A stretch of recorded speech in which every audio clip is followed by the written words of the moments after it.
10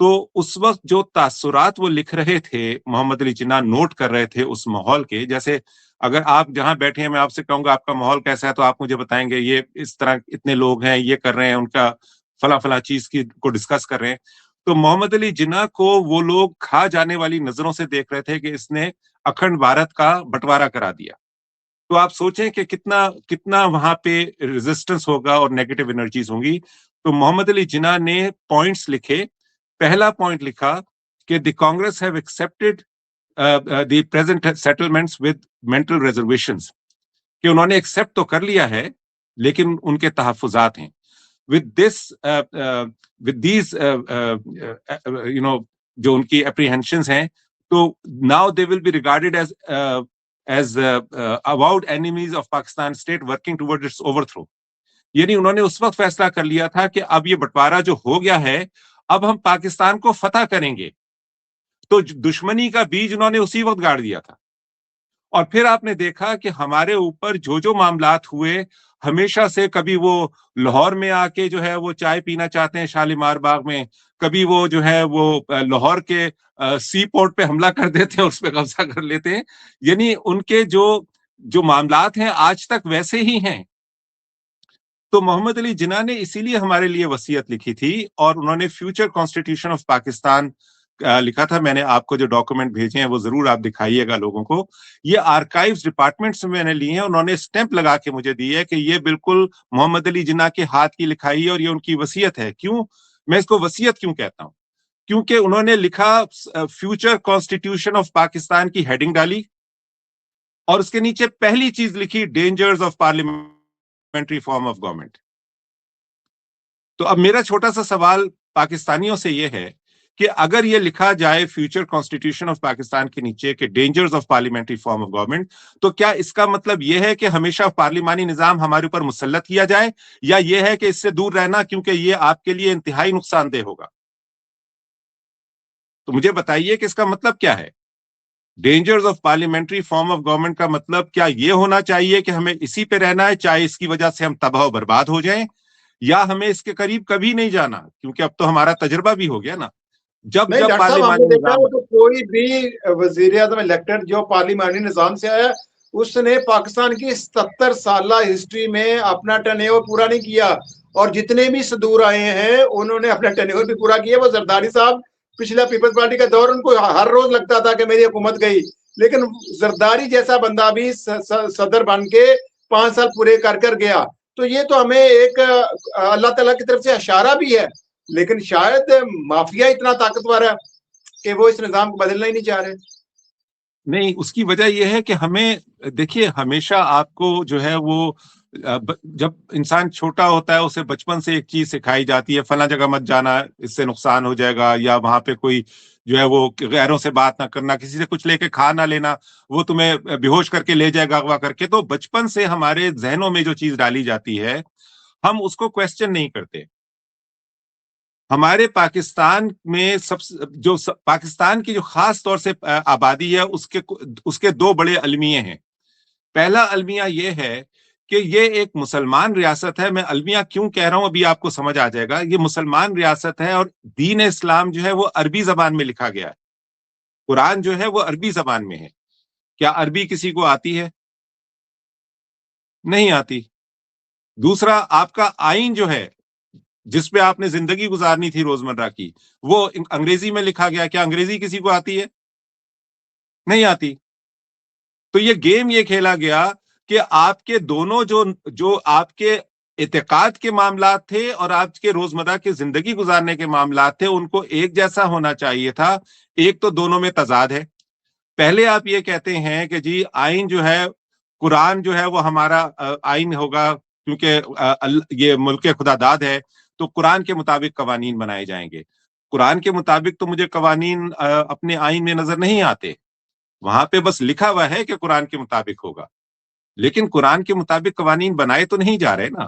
کیا مجھے بتائیے کہ کیا یہ درست ہے کہ جب آپ انسانی حقوق کے خلاف کوئی کام کرتے ہیں، کیا قرآن انسانی حقوق کے خلاف کسی چیز کی اجازت دیتا ہے؟ کیا نہیں دیتا. تو ہمیں اب اس چیز کے اوپر آنا ہے کہ محمد علی جناح کی وصیتیں کیا ہیں. پہلی وصیت پلیز اسکرین پہ چلا دیجیے گا وہ، تاکہ لوگوں کو نظر آئے کہ میں کوئی ہوا میں بات نہیں کر رہا. اور جو بہت بڑے ماشاءاللہ محقق ہیں پاکستان میں، اور بہت بڑے سیاستدان ہیں، اور بہت بڑے جمہوریت کے علمدار ہیں، یہ سب لوگوں کو سمجھ آنا چاہیے کہ کس طرح سے ہر ایک کو دھوکہ دیا گیا. پہلی وصیت، dangers of parliamentary form of government. Number 2، presidential system more suited to Pakistan. اچھا، اس کے ساتھ وہ یہاں پہ ہی صرف اکتفا نہیں کرتے، نیچے ارسطو کی ایک سٹیٹمنٹ لکھتے ہیں، ایک کوٹیشن لکھتے ہیں، state exist not for life only but for good life. یعنی آپ کو خوشحال زندگی ریاست اگر دے، جیسے ایک ماں ہوتی ہے نا، اس کی خواہش، ہم کیوں کہتے ہیں ریاست ہو ماں جیسی؟ کیونکہ ماں جو ہے اپنے بچوں کو خوش دیکھنا چاہتی ہے، خوشحال دیکھنا چاہتی ہے. تو اس لیے ہم کہتے ہیں ریاست ہو ماں جیسی. ریاست اور چیز ہوتی ہے، حکومت اور چیز ہوتی ہے. ریاست جو ہے وہ آپ کے تمام حقوق کا خیال رکھے گی، اور جو حکومت ہوتی ہے وہ ایک مینیجر ہوتا ہے جو آپ نے بزنس کے لیے رکھا ہوا ہوتا ہے. مینیجر جو ہے وہ نااہل ہو سکتا ہے، لیکن اگر عوام یہ کہے کہ ہمارا مینیجر اچھا نہیں ہے، اس کا مطلب یہ نہیں آپ پاکستان سے غداری کر رہے ہیں. اس لیکن کا ڈاکٹر صاحب مطلب یہ ہے کہ آپ کا بات جو ہے کہ ہمارا جو مینیجر ہے وہ خود کو ریاست سمجھتا ہے، وہ کہتا ہے جی آپ مجھے آج سے ریاست سمجھیں. جی جی جی، میں یہی عرض کر رہا ہوں. اگر مینیجر جو ہے وہ چور ہے تو کیا میں ایک آسان سی بات کرتا ہوں. آپ کا ایک بزنس چل رہا ہے، آپ نے ایک گاڑی لے کے کسی کو چلانے کے لیے دی ہوئی ہے، آپ کا ڈرائیور پیسے چوری کرتا ہے، آپ کے پاس ڈیٹا موجود ہے، یہ روزانہ اتنی رائڈز لیتا ہے. اگر وہ آپ سے آ کے روزانہ پیٹرول کے بھی پیسے لے گا تو آپ اس سے پوچھیں گے نہیں تم اتنا بزنس کر رہے ہو، پیسے جا کہاں رہے ہیں؟ تو یہ ہمارا حق ہے کہ ہم سوال پوچھیں کہاں گئے ریاست کے پیسے. تو ریاست اگر عوام حکومت سے یہ سوال پوچھیں کہ ہمارے پیسے کہاں ہیں، ہماری پرورش کیوں صحیح نہیں ہو رہی، ہمیں تعلیم کیوں مفت نہیں دی جا رہی، تو حکومت جو ہے اس کا یہ حق نہیں ہے کہ وہ آپ کے اوپر غداری کا لیبل لگائے. بلکہ ریاست کو چاہیے کہ وہ عدالت میں جائے. کوئی ادارہ، جیسے ہمارے جو 3 مین ادارے سمجھے جاتے ہیں، وہ ایک ہماری فوج ہے، ایک عدلیہ ہے، اور ایک مقننہ ہے، یا جسے آپ یہ پارلیمنٹ وغیرہ کہتے ہیں. اب اگر کوئی بھی ایک، یہ ان 3 کا اگر بیلنس خراب ہو جائے گا تو یہ چلے گا نہیں. جیسے ایک پنکھا ہوتا ہے، ٹربائن آپ نے دیکھی ہے، 3 پنکھ ہوتے ہیں، اگر ایک پنکھ بھی چھوٹا ہو جائے یا خراب ہو جائے، کام خراب ہو جائے گا. تو اب فوج کا جو ہے، فوج کو میں کیوں زیادہ اپریشیٹ کرتا ہوں، کیونکہ فوج کے اندر سفارشوں کے اوپر بھرتی نہیں ہوتی، اور اس کے اوپر ترقی بھی سفارشوں پہ نہیں ہوتی. اونلی پروگرس اگر آپ ایک اپنے سسٹم میں اپنی قابلیت میں بہترین ہے، اپنے کورس میں بہترین ہے. اسی لیے آپ نے دیکھا کہ تمام تر تکلیفوں کے باوجود اور سازشوں کے باوجود جب پچھلے سال ہندوستان نے حملہ کیا تو ایک چھوٹی ریاست ہونے کے باوجود فوج کی پلاننگ ایسی تھی کہ دنیا بھر میں ہم نے ان کو جو ہے وہ اپنے زخم چاٹنے پہ مجبور کر دیا. بالکل. تو یہ ہوتا ہے لیکن کام. میرا سوال یہ اکثر ہوتا ہے، میں یہ کہتا ہوں کہ نیچے سے لے کر اعلیٰ عہدے تک، کور کمانڈر تک ترقیاں ہوتی رہتی ہیں اور کوئی چھیڑ چھاڑ نہیں ہوتی. مسئلہ وہاں پر آتا ہے جب یہ کرپٹ بندے، میں کہتا ہوتا ہوں پاکستان میں تو غلط آدمی غلط بندہ چن کر اعلیٰ عہدوں پہ لگا دیتا ہے. وہ کوئی بھی ادارہ ہو، اس کا سربراہ جو ہے وہ ہمارے یہ کرپٹ سیاستدان لگاتے ہیں، اور پھر ملک کا بیڑا غرق ہوتا ہے. وہ کوئی بھی آپ ادارہ دیکھ لیں جس کا سربراہ یہ لوگ لگاتے ہیں تو یہ اس کی لائلٹی دیکھتے ہیں، اس کی قابلیت نہیں دیکھتے. دیکھیے، جب محمد علی جناح نے یہ کہا تھا کہ آپ سول ایڈمنسٹریشن کے نیچے کام کریں گے، فوج کو جب یہ کہا تھا تو ان کا ذہن میں یہ تھا کہ ہر آنے والا گورنر جنرل انہی کی طرح کا قابل، نیک اور ایماندار ہوگا. تب یہ بات درست ہے. لیکن دیکھیے، میں آپ کو یہ چیزیں کیوں سمجھا رہا ہوں، ڈاکومنٹری ایویڈنس دے رہا ہوں. یہ بہت ضروری ہے بات سمجھنے کے لیے اور پاکستانیوں کو سمجھانے کے لیے کہ یہ جو 3 وصیتیں میں بتا رہا ہوں، 2 تو اس صفحے پہ لکھی ہوئی ہیں جو انہوں نے 10 جولائی 1947 کو لکھا کہ dangers of parliamentary form of. اچھا، کوئی اس سے انکار اس لیے نہیں کر سکتا. اس کی ہیڈنگ کیا ہے؟ ہیڈنگ ہے فیوچر کانسٹیٹیوشن آف پاکستان. جب یہ لکھا ہوا ہے ہیڈنگ پہ فیوچر کانسٹیٹیوشن آف پاکستان، کون ایسا پاکستانی ہے جو اس سے انکار کرے گا؟ یہ آپ کے پاس ڈاکومنٹ موجود ہے. جب آپ کا کہیں وراثت کا جھگڑا ہو جاتا ہے، آپ کیا لے کے جاتے ہیں؟ آپ پرانے کاغذات لے کے جاتے ہیں، آپ وراثت کے ڈاکومنٹس لے کے جاتے ہیں، آپ بتاتے ہیں جی یہ میری ملکیت ہے. لیکن یہ پاکستانی قوم وہ بدنصیب قوم ہے جس کو کبھی بھی یہ نہیں پڑھایا گیا کہ محمد علی جناح کیا چاہتے تھے، انہوں نے کس طرح کا آئین لکھا تھا. سب کو بتاتے آئین لکھا ہی نہیں تھا انہوں نے. بھائی میں آپ کو سامنے ہی لے کر آیا ہوں نا، اس پہ ڈپارٹمنٹ آف آرکائیوز کی مہر لگی ہوئی ہے. میں نے یہ اپنی طرف سے نہیں میک اپ کیا ہے کسی چیز کو. اور تیسری وصیت ان کی کیا تھی؟ بلا سود نظام رائج کرو. لوگ ان کے اوپر کہتے ہیں جی وہ تو داڑھی ان کی نہیں تھی، اور بڑا خوبصورت انہوں نے جواب دیا کہ اسلام میں داڑھی ہے، داڑھی میں اسلام نہیں ہے.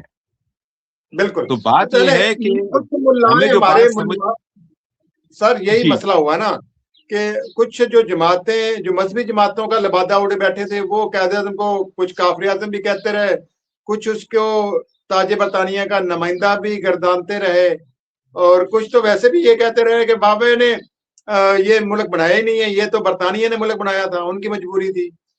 نہیں ایسا دیکھیے ہوتا یہ ہے کہ جب بھی کہیں پر اگر پہلے آزادی ہوئی ہے یا پہلے ایجیٹیشن ہوئی ہے، 1857 پہلے آیا، 1947 پہلے آیا، یعنی جو ہمارے اوپر قابض تھے ان کو اوور تھرو کرنے کی تو ایک ہمیشہ سے کوشش چل ہی رہی تھی نا. آپ اس کو ڈینائی کیسے کر سکتے ہیں؟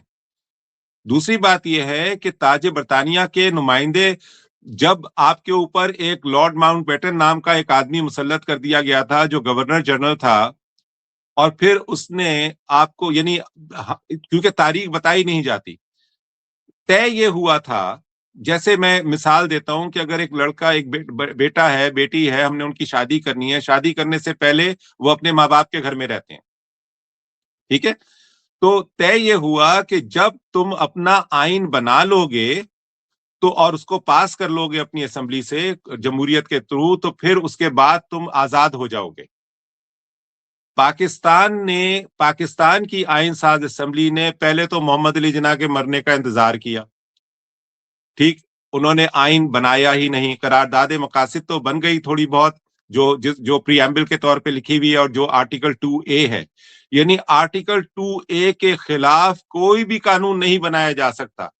میں آپ کو ابھی کم سے کم 3 قوانین بتا دیتا ہوں جو قرارداد مقاصد یا آرٹیکل 2A کے خلاف بنائے گئے ہیں. اب آتے ہیں اس بات کے اوپر کہ 9 سال آئین ساز اسمبلی نے جو ہے وہ آئین نہیں بنایا. کیا 9 سال لگتے ہیں آئین بنانے کے لیے؟ انڈیا نے تو 1 سال میں بنا لیا تھا. آپ جائیے اور گوگل کیجئے، انڈیا کا جو پریزیڈنٹ ہے، پہلا پریزیڈنٹ، وہ 1950 میں بن جاتا ہے، اس لیے کیونکہ انہوں نے آئین بنا کے آئین کو پاس کر دیا، اور اس کے بعد انہوں نے اس کے اندر جو عہدے لکھے، آئینی عہدے، اس کے حساب سے وہ عہدہ ہو گیا، وہ آزاد ہو گیا. پاکستان میں گورنر جنرل جو تھا وہ 1956 تک رہا، جب تک سکندر مرزا نے آ کے ان کو جوتے مار کے نکالا نہیں اور دوبارہ آئین نہیں بنایا. یہ کیوں سکندر مرزا نے why was he first the governor general and then the president? کیونکہ یہ آئین ہی نہیں بناتے تھے. تو 9 سال انہوں نے صرف ویکیو ٹرسٹ پراپرٹی کو لوٹا ہے. آپ دیکھیے کہ کیا حالات ہیں اس میں. ہمیں یہ ضروری اس لیے ہے کیونکہ لوگوں کو یہ تاریخ پڑھائی نہیں جاتی. اور اگلے دن میرے پاس کسی صاحب نے ایک کٹنگ بھیجی کہ آج آپ کے میٹرک کے سلیبس میں یہ پڑھایا جا رہا ہے کہ صدارتی نظام لوگوں کو پسند نہیں تھا، اس لیے لوگوں نے بدل دیا. یہ نہیں بتاتے کہ صدارتی نظام تو کبھی آیا ہی نہیں تھا. جب پارلیمنٹ جو ہے وہ کام نہیں کرے گی، آرٹیکل 5 یہ کہتا ہے لائلٹی ٹو دا اسٹیٹ. جب آپ کا سیاستدان اسٹیٹ کے ساتھ لائل نہیں ہے، جب آپ کا سیاست دان جو ہے وہ خسارے کے بجٹ پیش کرتا ہے، پیسہ جا کہہ رہا ہے. سارے کے سارے سیاستدان جمہوریت کا راگ الاپتے ہیں، لیکن پارلیمانی نظام تو جمہوریت کی نفی ہے. بالکل. تو پارلیمانی ڈاکٹر صاحب نظام میں میں جو آپ کی اس پورے پروگرام کا لب لباب جو سمجھا ہوں، ہمارا چاہے معاشی مسئلہ ہے یا ہمارا سیاسی استحکام نہیں لایا جا سک رہا، یا بقیہ جتنے مسائل ہیں کرپشن سے لے کر، یہ سارے کے سارے اسی وجہ سے ہیں کہ ہم نے بابائے قوم کی وصیت پر عمل نہیں کیا. جو نظام انہوں نے پاکستان کے لیے منتخب کیا ہم نے اس پر عمل نہیں کیا تو پھر یہ مافیاز قابض ہو گئے اور یہ تمام مسائل تبھی حل ہوں گے جب ہم باب قوم کی وصیت پر عمل کریں گے. ایگزیکٹلی دیکھیے سب سے پہلی بات یہ ہے، میں آج کے لوگوں کے حوالے سے ایک مثال دے دیتا ہوں. ہمیں ایک جگہ پہ جانا ہے جہاں ہم پہلے کبھی نہیں گئے، ٹھیک ہے، ہمیں مستقبل میں وہاں پہنچنا ہے. تو ہم اپنے فون کے اوپر وہ ایڈریس جو ہے وہ سیٹلائٹ نیویگیشن پہ لگا دیتے ہیں اپنے فون کے اندر، اور ہم اس کے اوپر چلنا شروع کر دیتے ہیں یقین کے ساتھ. لیکن اگر وہ سیٹ نیو جو ہے آپ کو غلط جگہ پہ لے جائے گا، کیا آپ اس سیٹ نیو پہ اعتبار کریں گے؟ نہیں کریں گے. تو ہمیں جو پارلیمانی نظام ہمارے پر مسلط کیا گیا، کیونکہ آئین دیکھیے سب سے بہت امپورٹنٹ چیز یہ ہے کہ قرارداد مقاصد جو ہے وہ ہمارا جسے ہم کہتے ہیں ایک طرح کا آئینی قبلہ ہے. یعنی قرارداد مقاصد یہ کہہ رہی ہے کہ جمہوریت ہونی چاہیے. بالکل. تو لیکن پارلیمانی نظام جمہوریت نہیں ہے، جمہوریت کی نفی ہے.